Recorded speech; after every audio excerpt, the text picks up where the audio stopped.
Stems are a very interesting part of the plant. Stems are the central part of the plant that provides support to the rest of the plant. Now, let's look at what this means. There are two kinds of stems.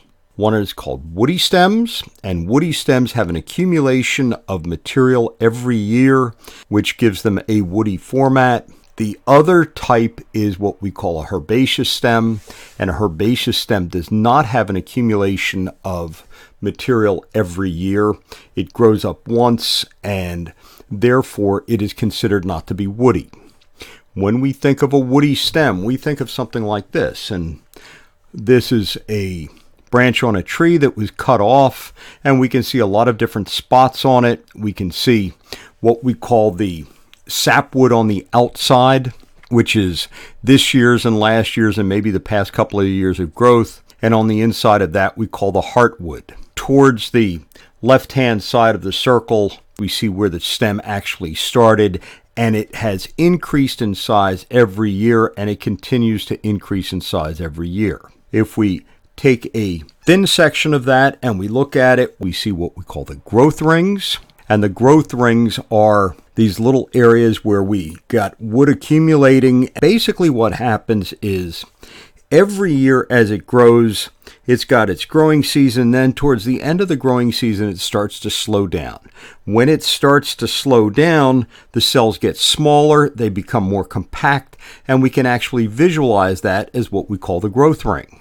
If you look off to the left-hand side of this, what you see is two rings that are very close together. Now, that normally is due to something like environmental conditions. So it started to grow in the spring and everything looked fine, and then all of a sudden we had a dry spell and things started shutting down, and then all of a sudden they started growing again. When we look at wood, we can actually tell what the growing conditions were like during that time. But again, these are woody stems. A herbaceous stem, what do we got here? This is broccoli.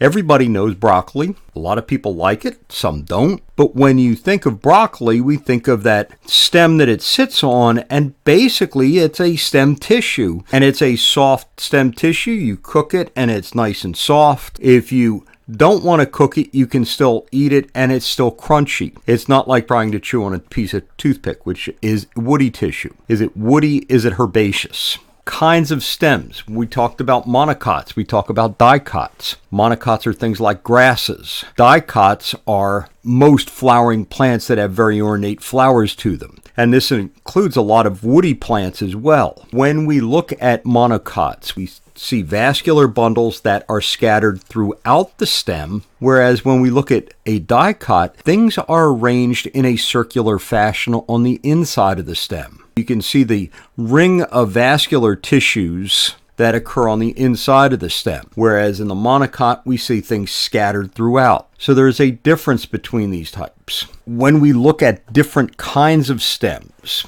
we often talk about a rhizome. A rhizome is an underground horizontal stem. This particular one is of ginger. Ginger is a rhizome that is harvested. You take it, you cut off little pieces of it, you use it as a spice. It is quite a phenomenal material in what it adds as far as flavor goes, but it is an underground horizontal stem. We have what we call a stolon. A stolon is an above-ground horizontal stem. And we know this is a stem because it's got leaf pieces on it. We can also see where the roots are coming out. And the roots will tie in, and they will basically start a new plant at each place where the roots tie in. And again, this is a stolon, an above-ground horizontal stem. We have what we call a tuber. A tuber is a below-ground stem that produces material that we use for food. Potato, you know it's a stem because it's got these little eyes on it, and the little eyes germinate and they make little potato plants, and you can grow a potato plant out of it, but it is a stem piece even though it is found underground and it's got nutrition to it. I like this picture because these are things that we found in the supermarket, and these were purple potatoes. You look at it and go, purple potatoes? Yeah, purple potatoes. You know what they taste like? If you had your eyes closed when you ate them, you wouldn't know what color they were. So it's a very interesting sort of thing. You've got the red potato that's got a creamy flesh on the inside. You've got the purple looking one that's got purple flesh on the inside that just tastes like everything else. So the purple color doesn't necessarily add anything to it. It just makes it novel. We've got a bulb. Common onion, you've seen this. When you look at this, down at the bottom, you see where the roots come out. So, all right, roots coming out, that's a junction in there. The top part is basically made up of leaves. Now, let's take our onion, cut it open.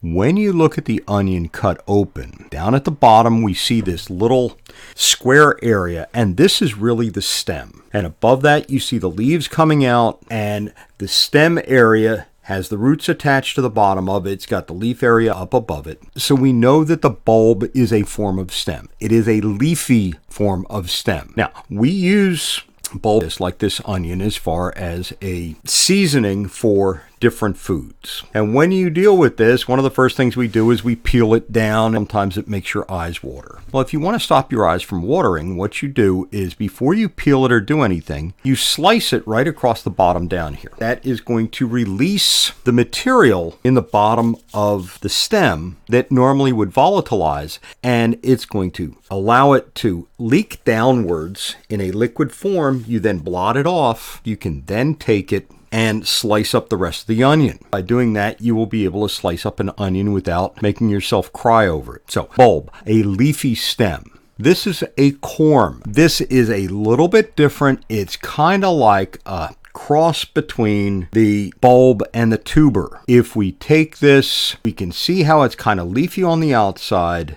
At the bottom of it, you see where the roots were attached. You'll also see it looks kind of fleshy. If you cut it open, it looks like this. You can see how it's kind of leafy and fleshy up on the top. You can see how it's got the storage material around the outside of it. On the inside of it, you can see where you've got this little lighter yellow area, and then on top of that, it's got this white area where your leaves are. So this corm is kind of a hybrid between the two of them. And we find this in things like gladiolus and crocus. These are very interesting little underground stem structures. And again, they're stem structures because we're getting leaves coming off of them. Sometimes stems have what we call thorns. If you look at the left-hand part, we're talking about a rather nasty looking thorn, and that's on something like citrus. The right-hand part has thorns that are coming straight out of the stem, and this is a type of weedy vine. Again, it's kind of nasty as far as you look at it. We have thorns that are